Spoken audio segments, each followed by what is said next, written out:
Emmanuel, le chiffre emprunté pour acheter un logement va devenir plus compliqué parce que les banques vont être contraintes de resserrer le robinet du crédit. Oui, absolument. Pour le marché immobilier, il y aura peut-être un avant et un après 14 septembre parce qu'aujourd'hui se réunit le Conseil de stabilité financière sous le patronage du ministre de l'économie Bruno Le Maire et il risque bien de siffler la fin de la récré pour les banques et les emprunteurs immobiliers. Alors, il faut dire que c'est quand même Disneyland aujourd'hui. C'est-à-dire que si vous regardez la production de crédit, on est en train de battre tous les records. Et ce qui est intéressant, c'est que ce sont des crédits pour acheter des biens immobiliers aux trois quarts. Il y a quelques années, en 2017 par exemple, 60% des dossiers c'était de la renégociation. Vous savez, on allait voir son banquier pour avoir un crédit moins cher, mais vous n'achetiez pas un nouveau bien. Là aujourd'hui, 80% c'est pour acheter des biens. On est sur 20% de hausse des transactions quand même sur le crédit depuis en mai-juin par rapport à la même période de l'année précédente. Le tout à des taux historiquement bas puisque les bons profils aujourd'hui, vous empruntez très facilement à moins de 1%. Et ces mesures, elles vont pénaliser qui ?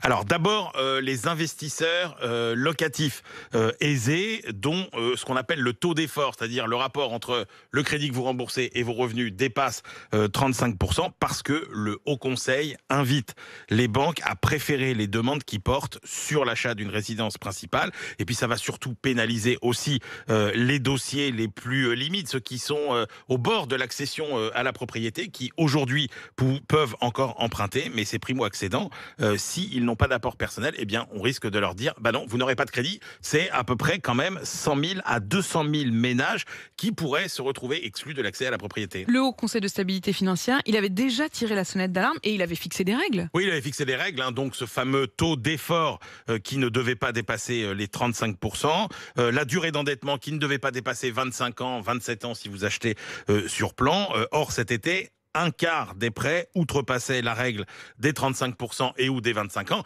Mais ce qui va changer, c'est que les règles qui avaient été suggérées par le Haut Conseil risquent de devenir une loi et risquent donc de devenir contraignantes. Et ça freinerait considérablement la distribution de crédit, donc le nombre de transactions, et donc pourrait avoir un impact sur les prix.